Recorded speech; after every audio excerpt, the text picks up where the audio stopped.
మహిమకలను కాగా సామెతల గ్రంథం 29 అధ్యాయం 25 వచ్చింది. యెహోవాయందు నమ్మిక ఉంచేవాడు సురక్షితంగా ఉండనమాట. హల్లెలూయా. దేవుడి మీద ఆధారపడాలి, దేవుడు నమ్మాలి. ముందు ఈ కష్టాలు, ఈ బాధలు, ఈ శ్రమలు మనం దేవుడు నమ్మాలి. మనం ఈ లోకం కోసం ఆశపడదు, ఈ లోకం కోసం మనం ఆధారపడకూడదు, దేవుడి మీద ఆధారపడలేదు. ఒక్క దేవుడు చిన్న ఫ్యామిలీ కోసం సాక్ష్యం చెప్తున్నమాట.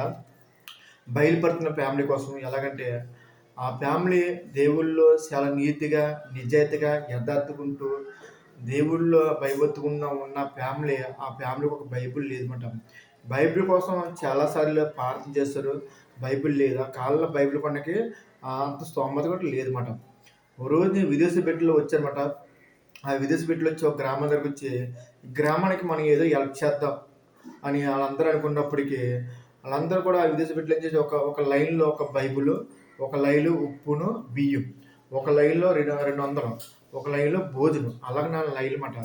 ఒక లైన్కి వచ్చిన బిడ్డ ఇంకో లైన్కి రానక లేదు. అంటే ముందు కూడా నిర్ణయించుకోవాలి, నువ్వు ఏ లైన్కి వెళ్ళాలో ముందుగా నిర్ణయించుకోవాలి. 200 కావాలి, 200 తీసుకుని వెళ్ళిపోవచ్చు. మళ్ళీ ఇంకో లైన్కి రానక లేదు అనమాట. అలాగే వాళ్ళు సెర్చ్ చేశారన్నమాట. అలాగే ఈ భర్త విని ఆ ఫ్యామిలీ కోసం ఇంటికెళ్ళి ఇలాగా విదేశాలు వచ్చారు, ఒక లైన్లో బైబిల్ పెట్టారు, లైన్లో ఉప్పును బియ్యం పెట్టారు, ఒక లైన్లో మమ్మల్ని 200 ఇచ్చేలాగా, ఒక లైన్లో భోజనం పెడతానంటే మనం ఏం చేద్దానికి. అలా కాదు, మనకి భోజనం అయితే ఎప్పుడైనా సంపాదించుకోవచ్చు, డబ్బు అయితే ఎప్పుడైనా సంపాదించుకోవచ్చు, తర్వాత ఉప్పు బియ్యం ఎప్పుడైనా సంపాదించుకోవచ్చు. బైబిల్ మనం సంపాదించుకోవాలి, మన బైబిల్ కావాలి. మన బైబిలే మనకు ఆధారం, బైబిల్ మన దేవుడు. ఎందుకంటే బైబిల్లో మనం కావాలన్నప్పటికీ భర్తలను అదేంటి మనకి చాలా రోజులు మనం పస్తున్నా కదంటే వద్దు, మనకు దేవుడు ఎలాగైనా పోషిస్తాడు, ఎలాగైనా పెడితే మన దేవుడు మనం నమ్మితే మనం పోషిస్తాడు. నువ్వు ముందు నా బైబిల్ తేమన్నప్పటికీ అని ఏంటంటే అన్ని లైన్లు బిజీగా ఉన్నాయి మాత్రం, కానీ బైబిల్ మాత్రము ఖాళీగా ఉందన్నమాట. ఆ ఒక్క బిడ్డ ఏంటంటే ఆ బైబిల్ తీసుకున్నమాట. ఆ విదేశీ బిడ్డ చాలా సంతోషపడి ఆయన బైబిల్ ఇచ్చామట.